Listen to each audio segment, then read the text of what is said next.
Hey guys, welcome back to the Drone Camps channel. I'm Justin Davis, and please do join up on the Quad Club on dronecamps.com. You can check that out in the link below, because what are you going to get in Quad Club? You're going to get deals on drones. You're also going to get tech support from me.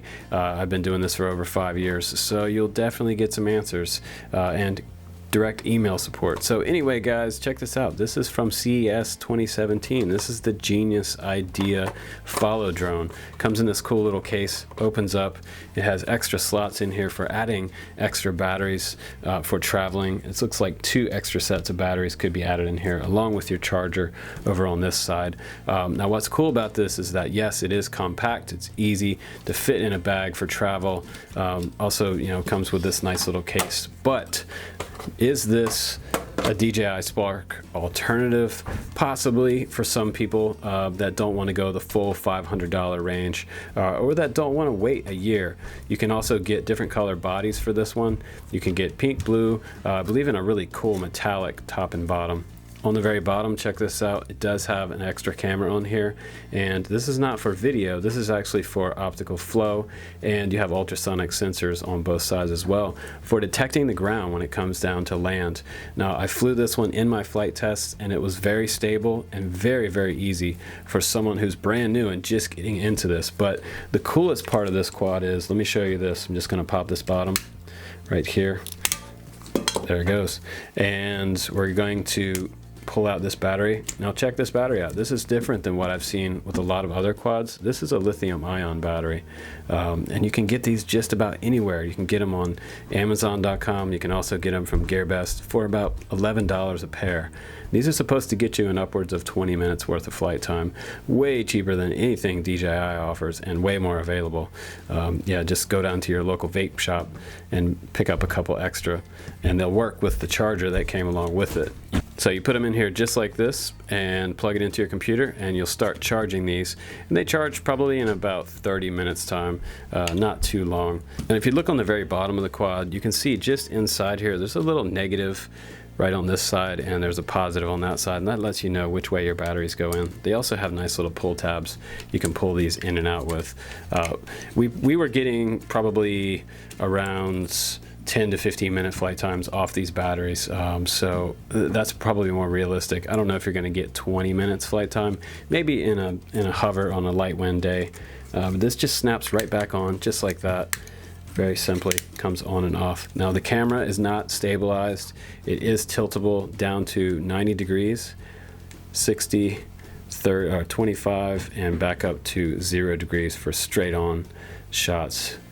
But it is 1080p, 720, and 4K on there. It has nice little dampeners on the very bottom of this landing gear, just below the motors, and really cool props that pop on and off. You just bend the prop up a little bit and it snaps off. It actually goes around the outside of the motor, so I haven't really seen this design before, and it doesn't have motor screws, so you don't need any tools to put new props on it, on and off of it.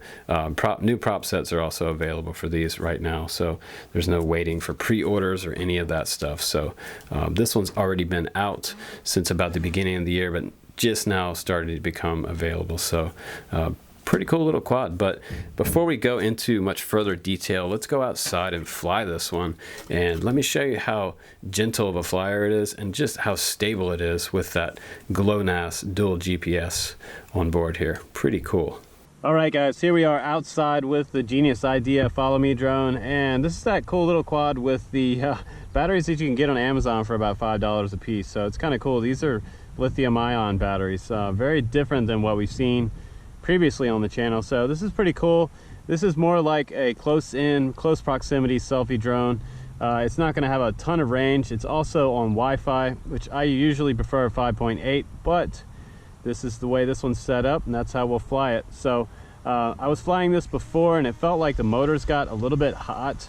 So we're gonna see if it stays in the air with those motors getting that hot. Hopefully it does. So I'm gonna go ahead and back off a little bit. I have a GPS lock on here, so it should come up into a nice stable hover. Here we go. All the motors start one at a time, which is kind of strange. So using my left stick, I'm going to come up, going to push forward with the right stick here. sort of virtual stick. I'm gonna go ahead and start the video. We're recording in 1080p stabilized video, but look how tiny this little guy is. It's super small. It's something that would fit easily in a bag for traveling around. It looks kind of cool in the air.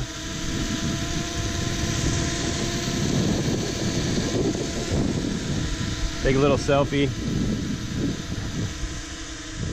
All right, let's do some flying. So this one is not a fast flyer. It doesn't fly really, really fast. So for somebody that's never flown a quadcopter before, the first bit of advice I could give you guys is go into the gear wheel settings and make sure that you calibrate the IMU as well as the compass the first time you fly this.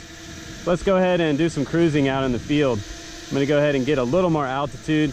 And you'll see how slow and stable this quad actually is. It's really, really slow. Very, very slow. So if you're somewhere scenic or somewhere that's kind of nice and close proximity flying is probably the best way to fly this one. You're not really gonna do any like huge open field flying with this little guy. But the controls seem to be responding well after I calibrated the IMU. The first time I flew it, the IMU did not calibrate correctly and it started to toilet bowl around in a circle. So you want to kind of watch out for that.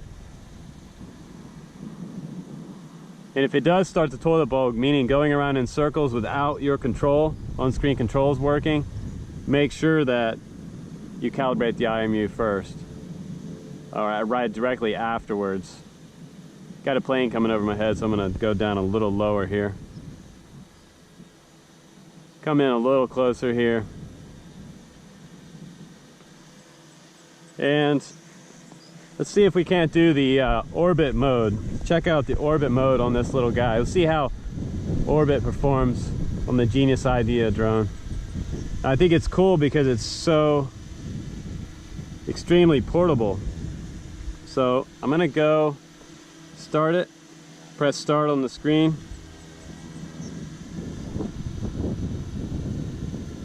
Now it should go into orbit mode here. Very, very slowly orbiting up. Doesn't seem to be pointing at me. Maybe it's orbiting something else.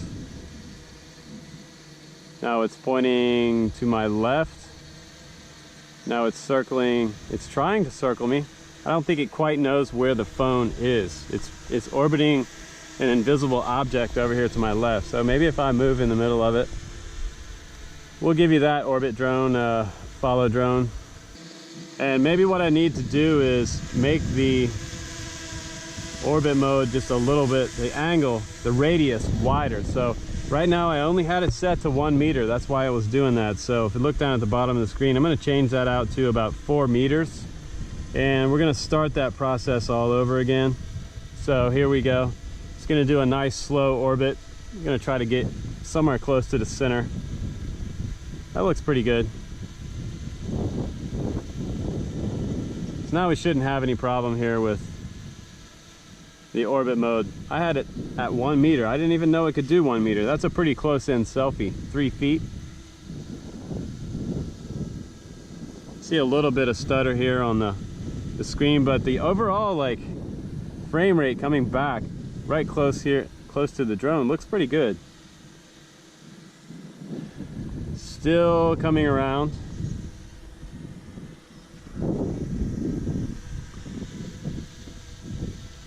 Not bad. So you can go out 4 to 6 meters, I believe, 6 meter max on that orbit process. And you can go out to the left or you can go out to the right. So that's kind of cool. All right. So the orbit mode works. Slow and steady. What this quad is all about. Slow and steady. Very slow.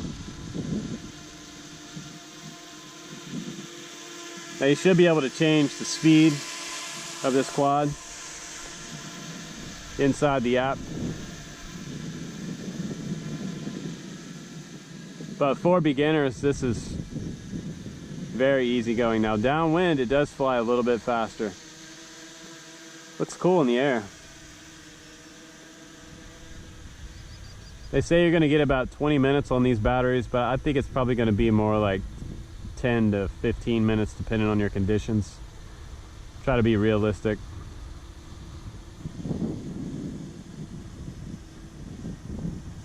Let's go up a little higher. Whenever you're ascending, it's going to be bumpy on the way up, by the way. So the range looks pretty decent for a Wi-Fi connected, smartphone controlled quad. Now I'm kind of wondering if there's any kind of geofencing on it. It might be the wind that's kind of blocking me out a little bit. Okay, I'm going to come back toward the home point. Extremely easy to fly though.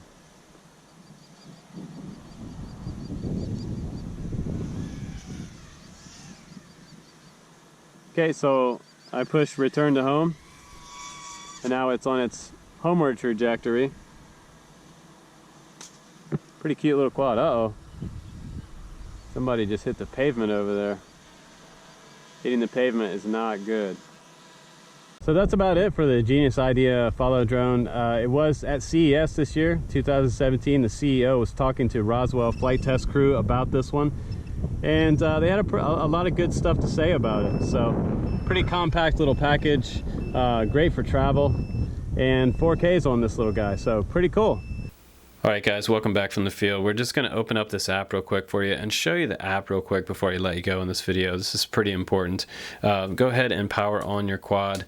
On the very back of it, there's a little on-off switch. Kind of hard to get to, but just switch that on. You'll hear it make a couple tones. And you're going to hook up to the quad's Wi-Fi by going into your settings on your phone. Click on Wi-Fi, and almost immediately you should see the follow drone network pop up in here. I'll wait just a second here.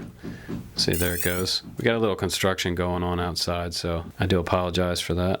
And follow is right there. Here we go. And now we're connected up to the Wi-Fi, so I can scroll over to the app. The name of the app is Geniusidea inside the App Store. So we'll go ahead and open this app up. A pretty cool little intro video on there. And first it gives you a little bit of a synopsis of the flight controllers. You have throttle on the left-hand side, so it's typically set up in mode 2, which is kind of North American standard. If you're over in Europe, some guys are using mode 1, which puts the throttle over on this side, but for this one, this is the way this one's set up to fly right out of the box. Over here on the right-hand side, we have left, right, forward, and back. And inside the app itself, it's actually pretty detailed in here. You have some other settings on here. You can change the phone to tilt fly, which lets it work with the accelerometer in the phone. I don't really recommend doing it that way. It's a little bit hard for me to fly this guy off of that, so I leave that checked off just like it is there. Next to that, you have the little gear wheel. That opens up your settings. Like I said before, you also have the option to be able to do micro SD card support on the quad itself. And over here on this right hand side, right here, next to your micro SD slot for firmware upgrades, and your SD card slot is right there. So we have the option to be able to save directly to the SD card inside here. So we have that checked right there. You have face follow for face detection. You also have high speed mode, which is great because you can make it fly a lot faster. Today in my demo, I just flew it slow because I wanted people to see how stable this little quad is. So if you really want to go fast, put it in high speed mode. That's going to get you a lot faster back to your phone.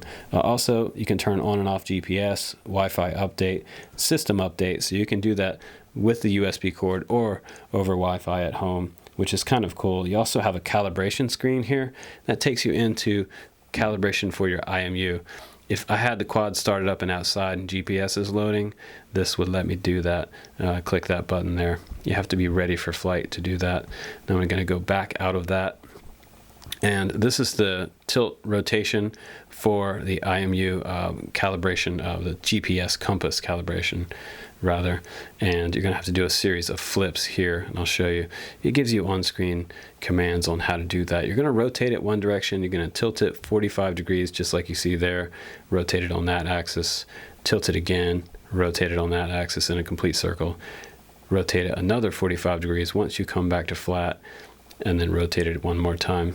And you should see green lights on the very front of your quad after you're finished with that calibration. Now, user information, you can also type in and put your own picture on there.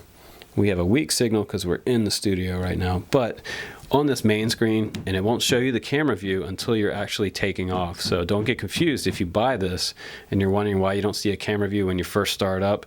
The GPS is loaded, everything looks great, but you have no camera view. It's only because you have to take off first and then the camera turns on. But you have very similar controls here, just like a lot of DJI stuff. You have auto takeoff right here. You have return to home. A lot of people want that. That's pretty important. If something goes wrong, you can just hit that button and it'll automatically come back and land very close to where it took off actually and kill the motors. You also have that orbit mode over here on the left hand side, which I demonstrated out in the field. Up at the very top we have how far from home and where our altitude, and it shows you all that information right here. It has altitude, distance, flying status, if there's any faults in the signals, and it also has GPS if you have a good GPS lock. It doesn't tell me how many GPS, which I kind of find a bummer, but it does turn green when it's ready for takeoff. And honestly, I would give this thing like 30 seconds to a minute and a half to fully get a nice home lock, because if you don't let it sit there for that long, you probably just, if you take off and just fly, then when you hit return to home is not going to work properly. So keep that in mind. And mine, when it came back and return to home feature, it actually came back and hovered over the home point. It didn't actually come back and land. So we have a low battery situation right now. So you see at the top of the screen it says low battery, and it'll automatically go into return to home and come back and land if you get in that situation. Also, just like a lot of DJI stuff, this one, if it gets out of range, or if you run out of signal and you lose communication to your phone, if somebody calls you or interrupts your flying, this will actually stop what it's doing, return to home and come back. So that is pretty nice and pretty solid from this drone. But what I like about it the most is the fact that it did fly really well. It's giving me a lot of errors right now inside the studio, but I think for the money, if you didn't want to spend the extra couple $100 to get the DJI Spark, the most popular little tiny selfie drone out there right now, this is not a bad alternative for guys who want to go a little bit cheaper and don't need all the extra stuff hanging off there. So I'm going to demo the DJI Spark soon. I have one on the way. But the DJI Spark, once you crash that one, it's definitely going to have a lot more moving parts right here, because it has a stabilized, mechanically stabilized gimbal, whereas this one just has an electronically stabilized gimbal. So this one's less likely, less prone to damage. Plus you also have these landing gears kind of protecting the camera. But there's some pros and cons of this one. It's not going to have all the options that a DJI Spark would have, obviously. But the parts and everything on it are going to be way cheaper, and especially the batteries. So it makes it a lot more available to just about anybody who has this budget in mind. So you can see it's flashing red lights at me right now. It's wanting me to recharge those lithium ion batteries in there, and I gotta say, I like the idea that this one has lithium ion. I think it's so cool because they're literally $5 a piece, and I can get them at Walmart down the street or at the vape shop. It's really cool, super cheap batteries, and I can have a handful of them, a pile of them whenever I go somewhere. And that is really neat to me, that these don't cost $100 a piece, which is great. It makes it a lot more affordable for a lot of people. And by the way, guys, these are 3.7 volt, 2500 milliamp, 20 amp batteries. So if you're looking for replacements for that, I'll try to put a link down below for you guys that are interested in this quad. But with the affordability of this quad, a couple $100 cheaper than the DJI Spark, that's pretty cool. I'm happy with that. I like the lithium ion battery setup, and I also like the fact that there's not a lot of moving parts down here, so it's going to be a little more durable in crashes. Everything on here looks pretty solid, and you can also get replacement props for it. So the other great thing about this is it's not super in high demand, so you're not going to have to wait 6 months to get some extra props or accessories for this one. So not a bad idea to grab this follow drone from Geniusidea. Anyway guys, that's it. That's the end of this review. I had a lot of fun with this one, and hopefully you guys enjoyed checking it out. I think it's a pretty cool looking quad. So thanks again for watching, you guys. I'm Justin Davis. I'll see you on the next one.